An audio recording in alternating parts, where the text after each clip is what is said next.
Jon Favreau, Dave Filoni, man, you guys, you really just do something different that is it's just so vastly different than we see from all these other Star Wars projects. It's crazy to me. Chapter 18, or Episode 2 of Season 3 of The Mandalorian, The Mines of Mandalore. This is a great episode.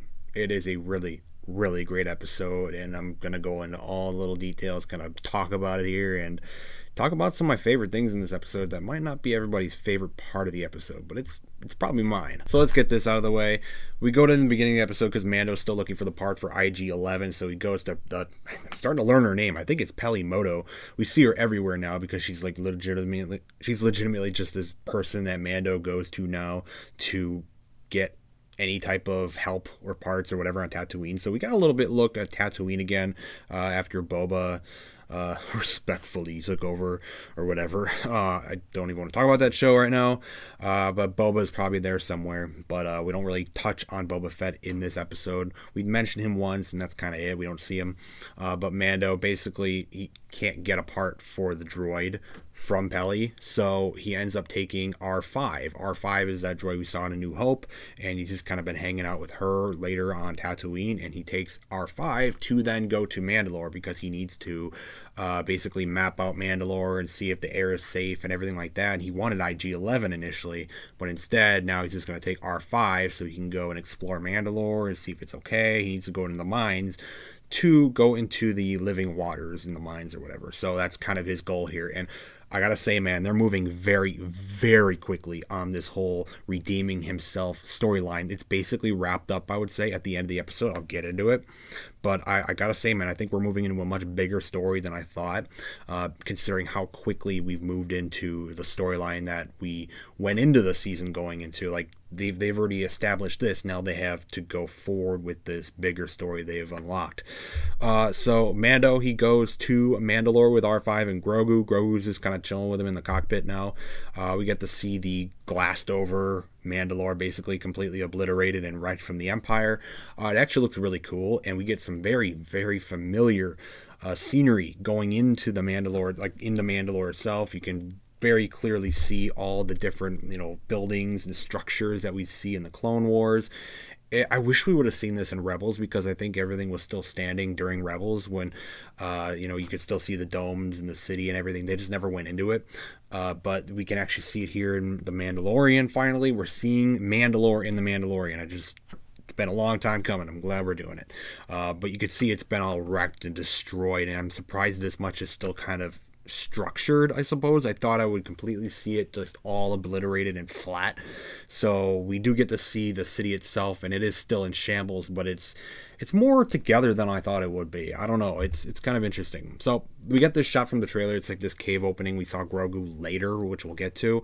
But essentially there are like these beings like living in like the mines, and I guess it's like some sort of like creature, species that lived outside of Mandalore. Bo-Katan mentioned it later, where like there's this species of creature, whatever, living outside of Mandalore, and they kind of took habitat, or they inhabit Mandalore in these caves and mines now, and they kind of like attack Bo and Din later in the episode. It's just kind of weird. They're kind of there just to serve as an obstacle, and then we get to something very, very creepy and weird later that I cannot explain even after the episode. I don't know if it'll ever be explained, but it's an interesting thing. So when Din and Grogu go into the mines, they're going deeper and deeper. He's traveling further down with jetpack and everything, just hovering down, trying to get to the mines, to the living waters. And as they're exploring the mines, he's seeing all these Mandalorian helmets and whatnot, and just these wrecked city and everything, the rubble and everything. And then he just gets scooped up by this big droid that's like lying in wait. And this big droid lying in wait, it's like it was like, it almost looks like it was something that was placed there, but initially you think it's just this big droid. It's like, wow, this is really interesting looking, right?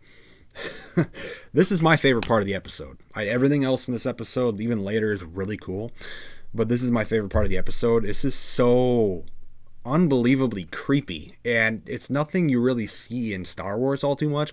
When this thing crawled out of this machine, it's like this living creature.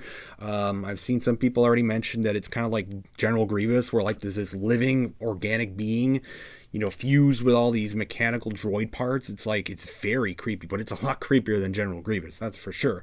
You got like the zoomed in image of its eyeball, basically, on this little scope on the front as its face. And then you could see all these like weird spikes and everything showing up. I love this. I think this is super cool. I don't know. The whole vibe about it was definitely not really Star Wars, I guess, but it just gave me like horrific sci-fi alien creature vibe. I just loved it. I think it was super cool.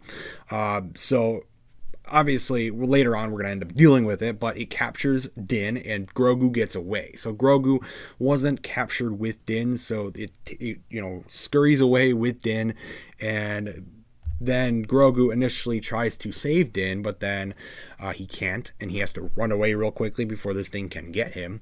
So Din tells Grogu to go back to the ship and get Bo-Katan, because Bo-Katan is probably the one person to know where they are right now. She's just chilling on that one castle. So we get this cool little scene of Grogu kind of going back through the mines, fighting a few guys, and using the Force a lot better than he used to. Really cool to see that. And obviously he's not going to know how to pilot the ship, but they have R5 with them. So he uses R5 and he goes back to our Bo-Katan. So Bo-Katan, I don't know what she's doing, man. She's just sitting there. That's one thing that's kind of strange to me, is Bo-Katan is literally just sitting there still. They show her sitting there. They show the ship coming back, and then she actually heads outside to see what's up with Din, who's not really there. But I don't know what she's doing. Like, she's just sulking in sadness. Like, I don't know what they're doing with Bo up until, they pull her aside to help out Din later. But it is very strange. But we do finally meet up with Bo-Katan again. I really like this character. What they're doing with her is very interesting. I don't know what to make of her yet in this season, because she was more kind of like an ally in season 2, but now season 3, it's like now she's really upset about this whole not being able to rule Mandalore with the Darksaber, and it almost seems like she's going to be like an enemy or an antagonist to Din Djarin. I don't know yet. We don't really know. It's very strange. But she does ultimately help out. It's this little Grogu sitting in the cockpit. So she leaves with Grogu and in her big Mando starfighter. So she takes her Mando starfighter to Mandalore. We see the same stuff. They head into the mines and they basically head down just like Din did. So we cut back to Din Djarin, and he's just like this is like a really disturbing scenario in general. Like, he is like captured in this cage, in this creature, this mechanical cyborg ugly creature, alien creature. It's like injecting these like things into him and like taking out his blood or something. Like, I don't know what it's doing to him, and it's something so insignificant as it probably will be going into the season. Like, probably not touch on it again. I'm so fascinated on what this thing is. Like, what is this thing? I don't know what it is. It's just some weird cyborg creature that is just creepy as hell. Like, I love it though. I think it looks super awesome. It's also got this cool electric bow staff thing or whatever it uses to attack people. Once Bo and Grogu end up finding Din again, they go back to help him. It attacks him with this electrical staff, and we get some cool fight scenes. Bo ends up picking up Din's Darksaber to fight, and obviously we know Bo-Katan is going to know how to wield the Darksaber. She has her little energy shield, and she shows off some pretty cool moves with the Darksaber. She ultimately saves Din after a few rounds with this alien creature. It ultimately kills the alien creature. I figured that would happen, but I want to know more about this alien cyborg creature. I really do. Like, why was it there? Why was it there? Why does it look like that? Like, what happened to this thing? This obviously was not initially like a cyborg thing. Like, what was this thing? Like, I want to know what it is. But despite that, the story is going to go on. The main story we're following, and Din Djarin and Bo-Katan are now in the ruins of Mandalore, and after she saves him, they just kind of sit up. She waits for him to get up and wake up from whatever that weird injection stuff was. And Din essentially says, I'm going to get up and I'm going to go back down into the mines because I'm going to finish my mission. I'm going to finish my mission to go into the living waters of Mandalore. So Bo-Katan, she seems very hesitant.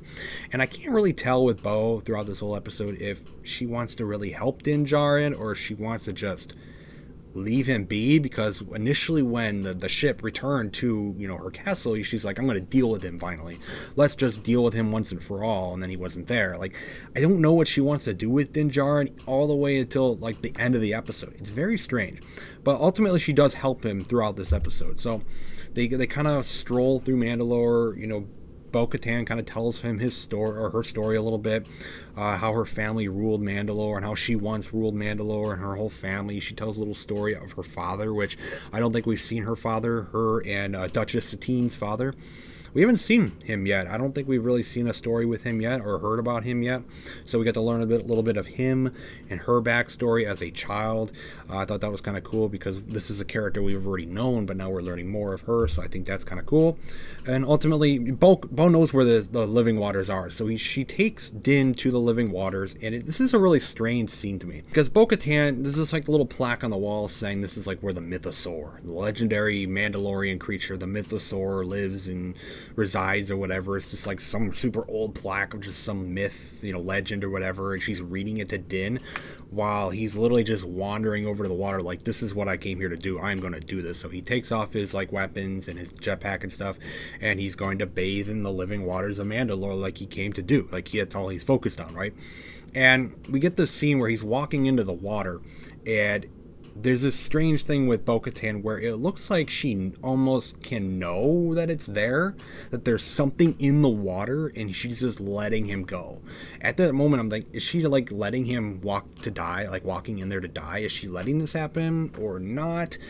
But so basically, Din Djarin, he submerses himself into the water like he was intending on doing that, but at the very end, he gets sucked into the water. And up until that moment, I thought Bo was almost letting him go in, but then she initially jumped into action, went and saved Din again. So, Bo-Katan did save Din Djarin twice in this episode. Kind of interesting, but nonetheless, I think she's still a cool character. But while she's saving Din Djarin in this super deep, like lake, ocean, whatever it is, the living waters of Mandalore, I think we see the creature that took Din Djarin down, and I'm pretty certain this is the legendary Mandalorian creature, the Mythosaur. And we got Bo-Katan bringing up Din Djarin from the bottom of the lake here, and she comes face to face with this massive creature. And I think this is something that is going to come into play later in the season. I don't know maybe who will come face to face with this thing again, but I think this is not the last time we're going to see Mandalore, and this is not the last time we're going to see this creature, which I'm assuming is the Mythosaur, the Mandalorian Mythosaur, that is the big legendary creature and just kind of like the symbol that created like their symbol and logo for the Mandalorians and everything like that. This is that creature, and I figured we'd get to this creature at some point, considering how much they mention it within their lore and their creed and whatnot. And we're seeing it. We're finally seeing this thing, and basically that's how the episode ends. Bo-Katan, she brings Din up. They're safe at the moment, and Bo, it looks like she's completely blown away, and she has no idea what to think. She's like completely flabbergasted. Like, she does not know what to do. Like, this thing is just there, and she did not expect to see that, which kind of contradicts what I thought. Like, oh, she's sending him into the water and she knows what's coming, but then it kind of seems like she doesn't know. So that's where we're left off in the end of the episode. And this was a really fast-paced episode. Like, we dealt with the whole Din Djarin going into the living waters and basically fulfilling his thing. Like, ultimately, he did go into the waters and bathed in the waters, all right. He definitely did. He got dragged all the way to the bottom. But he did it. So that storyline's done, I would assume. But there's a bigger story they just unleashed with Bo-Katan, Din Djarin, Grogu, whatnot. Lots of story to tell, and especially if we get more episodes like this, we stay away from the filler stuff like the frog episode last season. I think we can go very far in this season of The Mandalorian, and this was a really good episode. This was better than a lot of the season 2 episodes. I'm pretty sure it is. just because it's focusing on the Mandalorian finally, the Mandalorian lore instead of following, just a random, treasure hunt to find a place for Grogu to go. That's what season 2 was. So this was a good episode. I'm always critical. I've always been very, detailed and critical of what Disney may be doing with Star Wars, and there's just one show here that just never seems to really disappoint me all too much yet, and that is The Mandalorian. Ignoring the Cara Dune Gina Carano situation, which I will continue to have an issue with, and I'm still thinking about it right now. Like, I loved this episode. It was really good.